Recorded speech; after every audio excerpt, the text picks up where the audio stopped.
श्री गणेशाय नमः। ओम सर्वदेवाय नमः। ओम। जय श्री कृष्ण। कृष्ण जन्माष्टमी पर्व पर मैं आप सभी के साथ भगवान श्री कृष्ण के जन्म की कथा साझा करना चाहती हूँ। प्रत्येक वर्ष भाद्रपद मास के कृष्ण पक्ष की अष्टमी तिथि के दिन कृष्ण जन्माष्टमी पर्व हर्षोल्लास के साथ मनाया जाता है। इस दिन भगवान श्री कृष्ण प्रकट हुए थे।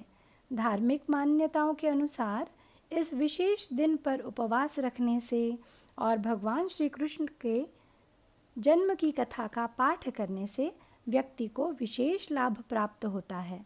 बता दूं कि भगवान कृष्ण मध्य रात्रि में रोहिणी नक्षत्र में प्रकट हुए थे।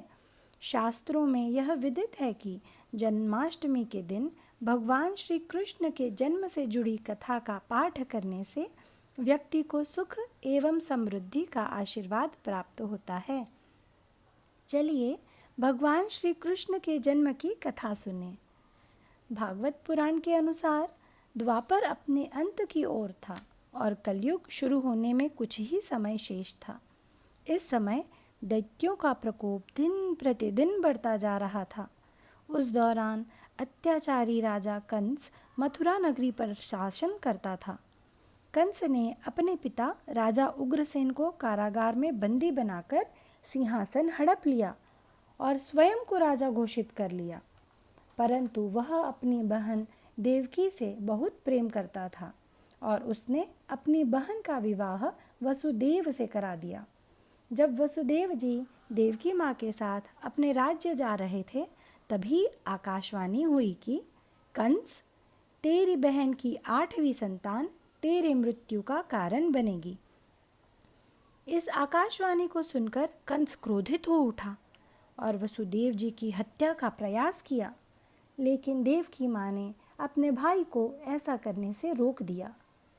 तब वसुदेव जी ने यह वचन दिया कि जो भी संतान जन्म लेगी वो उसे कंस को सौंप देगा। कंस ने इस बात को मान लिया और दोनों को कारागार में बंदी बना लिया। देवकी माँ ने कारागार में एक एक कर 6 शिशुओं को जन्म दिया और कंस ने सभी शिशुओं की निर्ममता से हत्या कर दी। परंतु 7वें संतान को योग माया ने संकर्षित कर माता रोहिणी के गर्भ में पहुंचा दिया, जिन्हें शेषावतार बलराम जी के नाम से पूजा जाता है। यही कारण है कि बलराम जी को संकर्षण भी कहा जाता है। आकाशवाणी के अनुसार देवकी माता के 8वें संतान के रूप में भगवान विष्णु के 8वें अवतार भगवान श्री कृष्ण अवतरित हुए।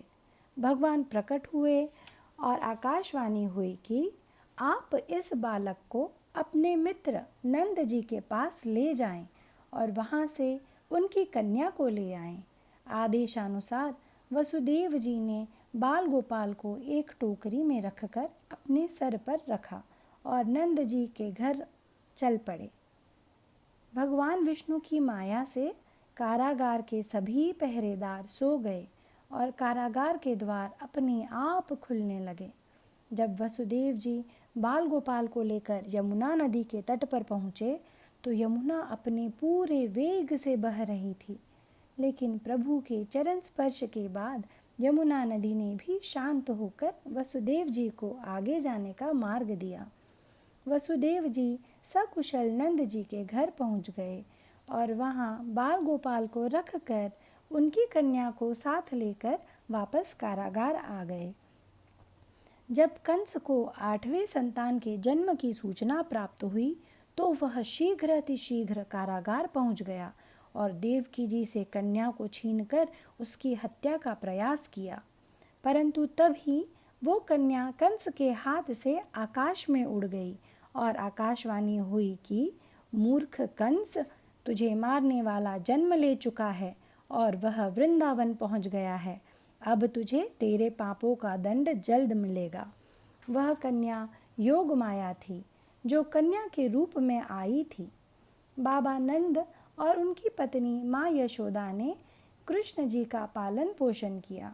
राजा कंस ने कृष्ण जी का पता लगाकर उन्हें मारने के पुरजोर प्रयास किए, परंतु कंस के सारे प्रयास विफल हुए और कान्हा का वध कोई नहीं कर सका।